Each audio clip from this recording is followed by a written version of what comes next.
안녕하세요. 개아토피 클리닉TV의 박종무 수의사입니다. 오늘은 암 다시 보기라는 주제로 이야기를 해보겠습니다. 제가 지난 시간과 지지난 시간에 개 외이도에 발생하는 종양 그리고 또 쿠싱에 대해서 말씀을 드렸었습니다.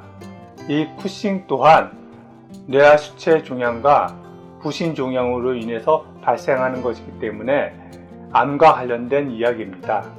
현대 수의학은 쿠싱이 발생했을 때 트릴로스탄을 이용하게 되는데 이 약은 콜레스테롤이 코티손으로 전환되는 과정에서 코티손이 생성되지 못하도록 하여 쿠싱을 억제합니다.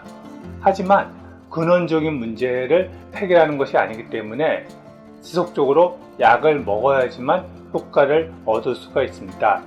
그래서 제가 지난 시간에도 이러한 문제를 해결하기 위해서는 증상이 아니라 원인을 해결해야 된다고 말씀을 드렸었습니다. 그런데 오늘날 암과 관련돼서는 그 문제가 그렇게 쉽지를 않습니다. 암과 현대 이야기에 대해서 살펴보면 오늘날 전 세계적으로 또 우리나라도 암 환자는 무척 많이 발생하고 있습니다. 그리고 그에 따라서 사망자도 무척 많습니다. 통계에 의하면 2019년도에 우리나라에서는 8만 1203명의 사망자가 있었습니다. 이와 같이 많은 사람들이 암으로 고생하고 있고 또 그로 인해서 사망을 하고 있기 때문에 근원적인 문제를 해결하려고 해야 된다는 이런 얘기는 너무 원론적이고 도움이 안 될 거라고 생각하면서 어떻게든지 지금의 암을 제거하려는 그런 쪽으로 문제 방향을 잡고 있습니다. 현대 의학이 암을 치료하는 표준 치료는 다음과 같습니다. 가장 먼저 수술로 암 조직을 제거하고 그리고 항암 치료와 방사선 치료를 통해서 암세포를 죽여버립니다. 이것이 표준 치료입니다. 그래서 가장 많이 사용하는 것이 항암제인데 항암제는 처음에 1세대로 시작해서 2세대, 3세대 그리고 4세대로 나아가고 있습니다.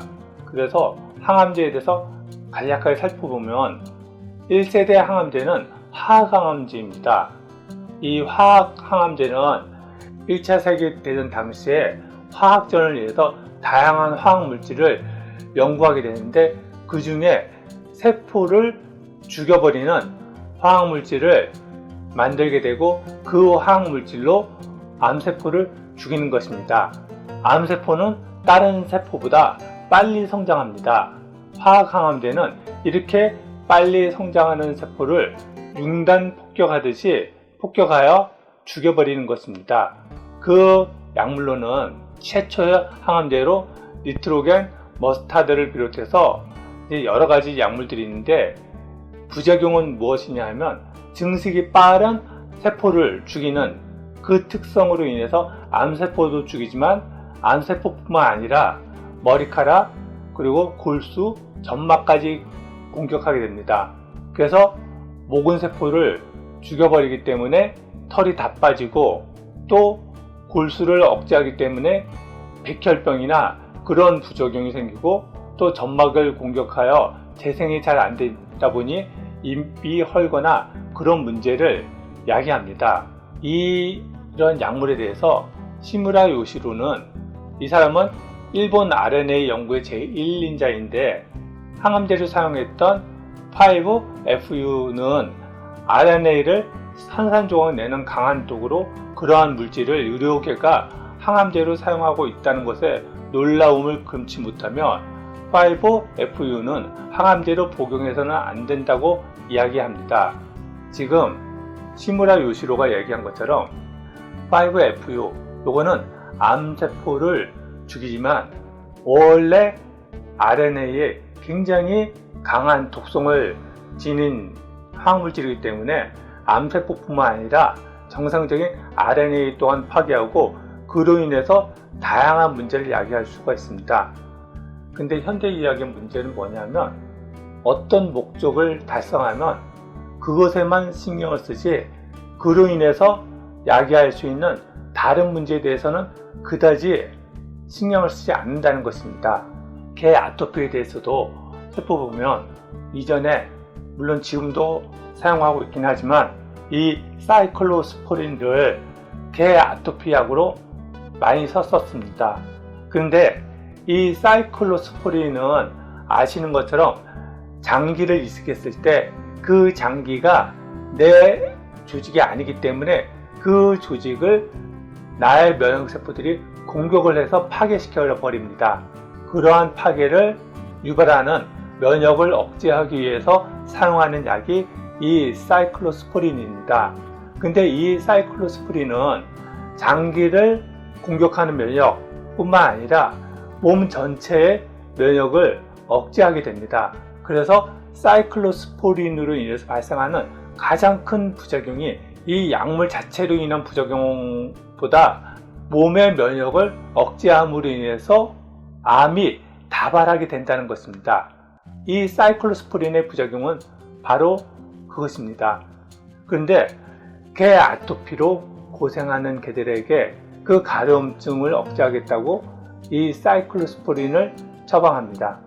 그러면 이 사이클로스포린으로 인해서 가려움증은 완화되었을지 몰라도 추후에 발생하는 암 문제는 어떻게 할까요? 지금 아토피와 관련돼서 사용하는 다양한 약물들, 그 약물들은 기본적으로 다양한 방식으로 강아지의 면역력을 억제하는 그런 약들입니다. 그 약들이 갖는 1차적인 독성도 문제겠지만 설사 독성이 없다 하더라도 면역력을 억제함으로 인해서 추후에 암이 다발할 가능성이 높아집니다. 그러면 그때는 또 암세포를 죽이겠다고 강한 항암제를 사용하고 그렇게 치료하는 것이 바람직한 방식일까요? 그렇지 않습니다. 그렇기 때문에 제가 누누이 이런 다양한 약물로 가려움증을 억제하기보다는 근원적인 문제를 해결해야 한다고 말씀을 드리는 것입니다. 다음으로 1세대 항암제의 무차별적인 세포 파괴의 문제를 극복하기 위해서 개발된 것이 2세대 항암제입니다. 이 2세대 항암제는 표적 항암제라고도 하는데 암세포의 어떤 특정한 특성을 타겟으로 해서 암세포를 파괴합니다. 그 대표적인 것이 글리백과 같은 약물입니다. 이 2세대 항암제는 1세대에 비해서 부작용이 줄어들었습니다. 하지만 표적세포가 한정되어 있기 때문에 적용할 수 있는 범위도 줄어들고 또 시간이 지나면서 내성이 발현하였습니다. 그리고 그 타겟으로 한 목표가 암세포뿐만 아니라 정상세포에도 있는 구조이기 때문에 정상세포를 파괴함으로 인한 부작용이 여전히 있습니다. 그 다음에 개발된 항암제가 제3세대 항암제로 면역항암제라고 합니다. 이 면역항암제는 1세대, 2세대 항암제의 문제를 극복하기 위해서 외부의 항암제로 암세포를 죽이는 방식이 아니라 몸에 있는 면역세포 자체가 암세포를 죽이는 능력을 강화하기 위한 방식으로 개발되어졌습니다. 이 면역항암제가 기존의 항암제보다 독성이 덜하기 때문에 지금 많이 연구되어지고 있습니다. 살펴본 것처럼 현대의학이 암치료의 목표로 하는 것은 암세포를 제거하는 것입니다. 그게 당연한 거 아니야? 라고 생각하실지 모릅니다. 여기에 현대의학에 한계가 있는 것입니다. 현대의학은 암세포 자체를 몸에서는 있어서는 안 될 것으로 생각하고 수단과 방법을 가리지 않고 암세포를 제거하려는 것입니다.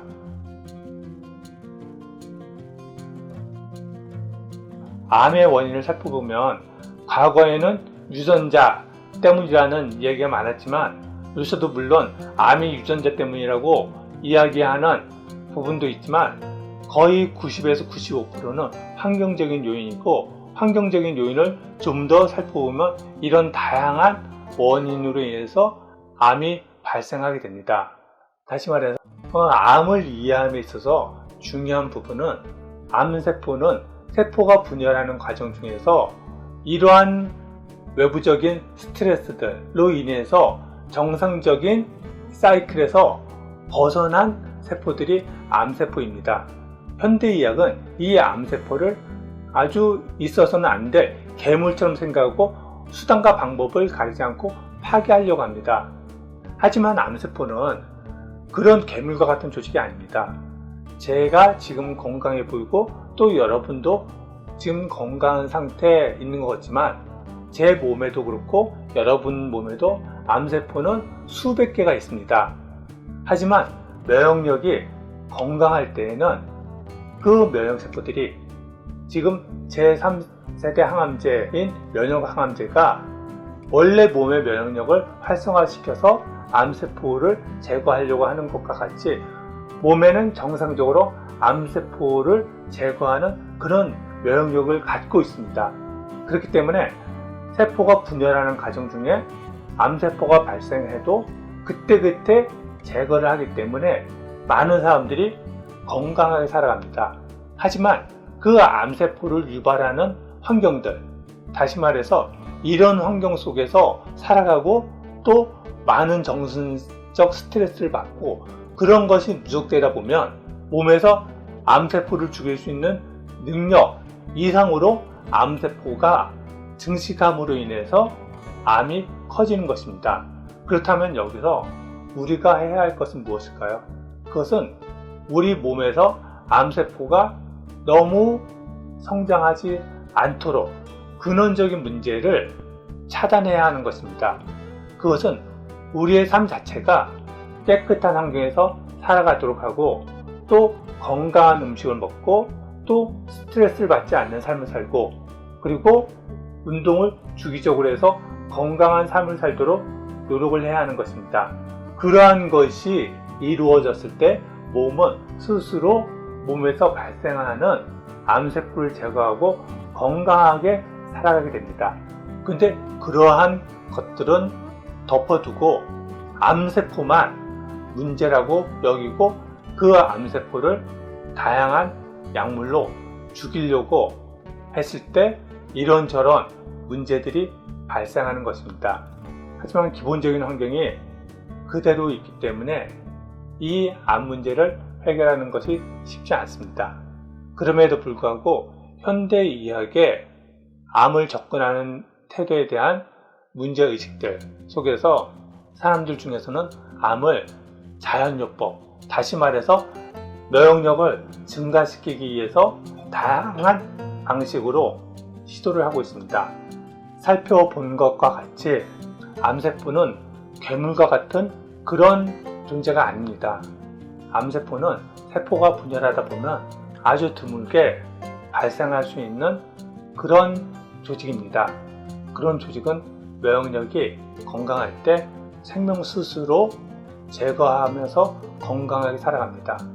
이것은 이미 많은 연구들을 통해서 밝혀진 것입니다. 그럼에도 불구하고 많은 사람들이 암으로 고생을 하고 있고 또 현대의학은 이 암세포를 죽이는데 초점을 맞추고 집중하고 있습니다. 왜 이런 행위들이 반복되는 것일까요? 이 부분에 대해서는 그렇게 될 수밖에 없는 어떤 배경이 있습니다. 그 배경에 대해서는 다음 시간에 이야기를 들려드리도록 하겠습니다. 저희 개 아토피 크리에이티브에서는 개 아토피와 관련된 다양한 정보들을 제공해 드리려고 노력하고 있습니다. 도움이 되셨다면 구독과 추천 부탁드립니다. 감사합니다.